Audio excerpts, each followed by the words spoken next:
Plenario Nacional de Juntas Directivas de los sindicatos filiales AFECODE llamó a la unidad del magisterio y de los movimientos sindicales, sociales y populares. El 100% de los recursos del descuento electoral hecho a estudiantes irán a las universidades públicas, un acuerdo cumplido para el movimiento estudiantil.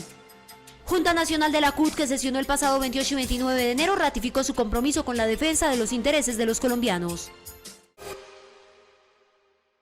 El Plenario Nacional de Juntas Directivas de FECODE, que sesionó el pasado 28 y 29 de enero, finalizó con un llamado de unidad al magisterio, al movimiento sindical, social y popular, y a fortalecer la lucha y la movilización por la defensa de los derechos del magisterio y de la educación pública.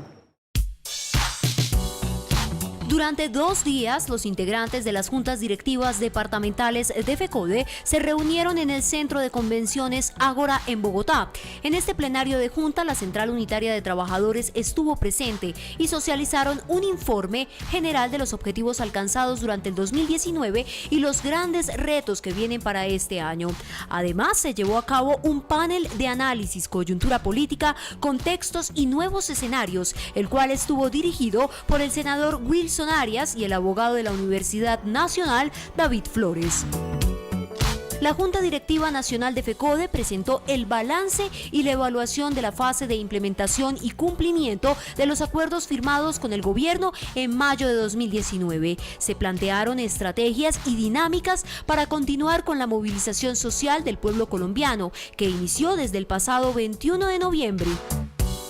Uno de los principales objetivos en este plenario de junta fue construir colectivamente el plan de trabajo y de acción de FECODE para el año 2020. Para esto se trabajó en varias comisiones enfocadas en distintas temáticas. La primera, de salud y prestaciones sociales. La segunda, derechos humanos y garantías sindicales. Tercera comisión, plan de trabajo y acción. Cuarta, respecto al Congreso Pedagógico. Y la quinta comisión, política, contextos y agenda de movilización. El Plenario Nacional de Juntas Directivas de FECODE culminó con un llamado a fortalecer las tareas de lucha y movilización en todas las regiones del país. Buenos días, compañeros y compañeras. Un saludo fraternal desde el Comité Ejecutivo de FECODE. Iniciamos un año 2020 con todo el ánimo para continuar en la lucha que desde el 21 de noviembre del año pasado iniciamos en todo el país.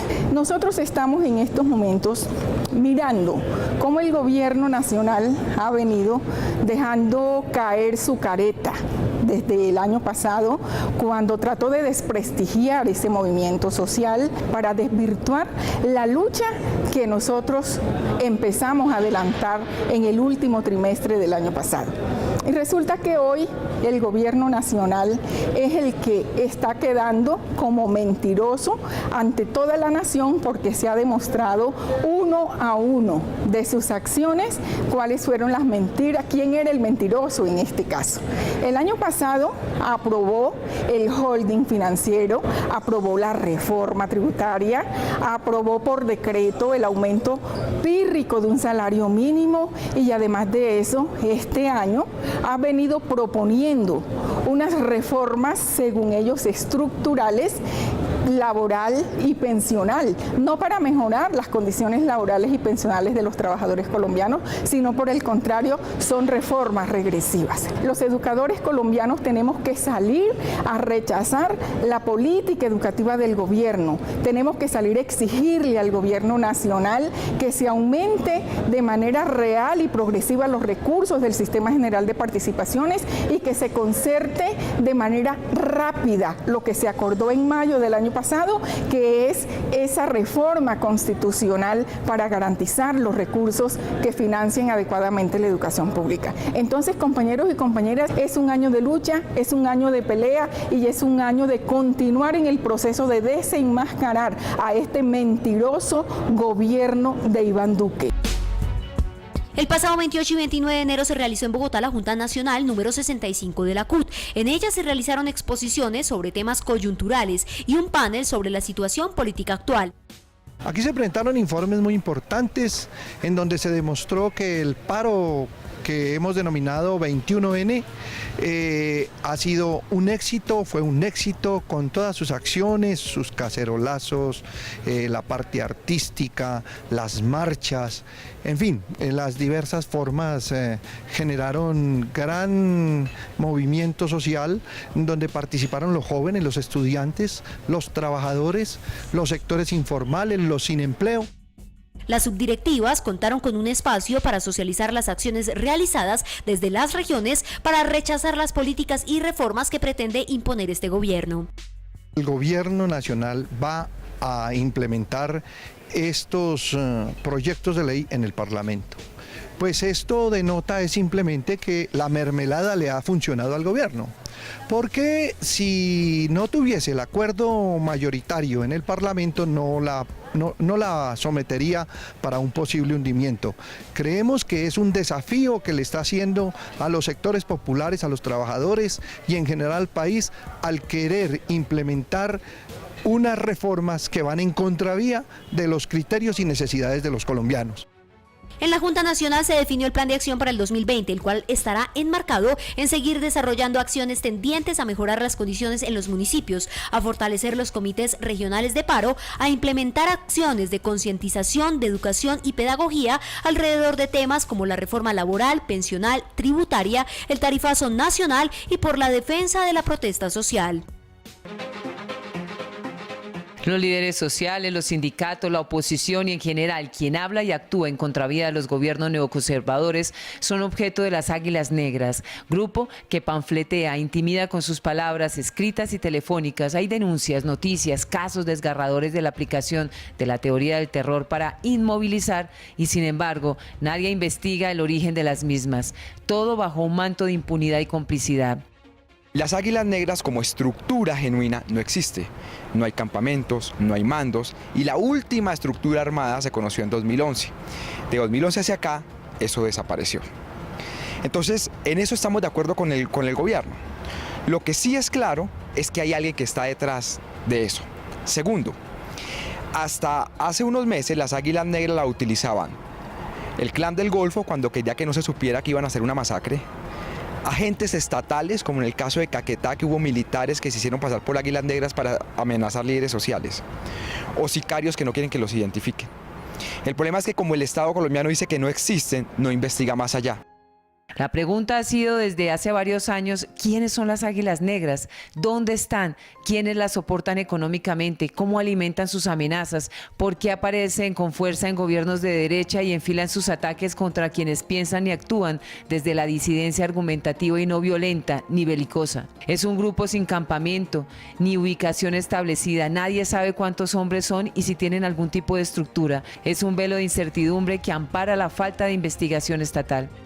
Hay unos grandes niveles de impunidad en estas amenazas y en cualquier momento pasan a los hechos. Entonces aquí el llamado es al Estado para que por favor investigue y capture la gente que está detrás de estas amenazas.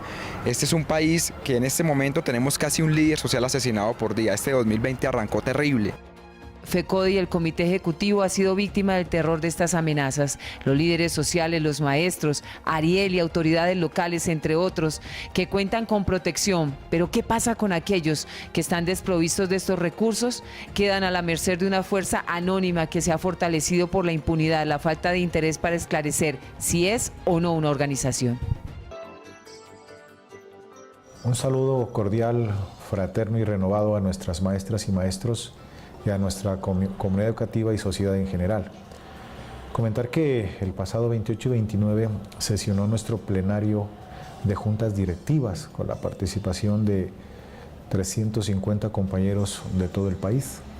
El resultado de esta deliberación fue presentado en la plenaria y sin lugar a duda tenemos los insumos, los elementos, tenemos la apropiación de todos los escenarios y los insumos que este evento pudo presentar para trazar una ruta en el año que comienza nuestra federación. Es un año que tiene que marcarse y enmarcarse dentro de la más profunda movilización social. Esto implica también estar muy atentos a las orientaciones del Comité Nacional de Paro, de cómo avancen las negociaciones entre el Gobierno Nacional y la Mesa Nacional de Negociaciones Esto significa que tenemos que articular fuerzas y esfuerzos con todas las ciudadanías en procura de decirle al gobierno nacional de que no estamos conformes con tanta inequidad y desatención y que necesitamos que los reclamos, que las necesidades y las urgencias que se están planteando y se están hoy representando en el país sean atendidas de manera favorable. Nuestro plenario produce una declaración política en la cual convocamos a nuestras maestras y maestros a seguir movilizándonos, a seguir en la más férrea unidad, a seguir organizándonos con nuestras comunidades para seguir defendiendo los derechos de la generalidad del magisterio, los derechos de la sociedad colombiana y el derecho fundamental de la educación pública como bien común y patrimonio de todos los connacionales. Vamos a continuar incansablemente y de manera decidida e incondicional respaldando la movilización social permanente del pueblo colombiano.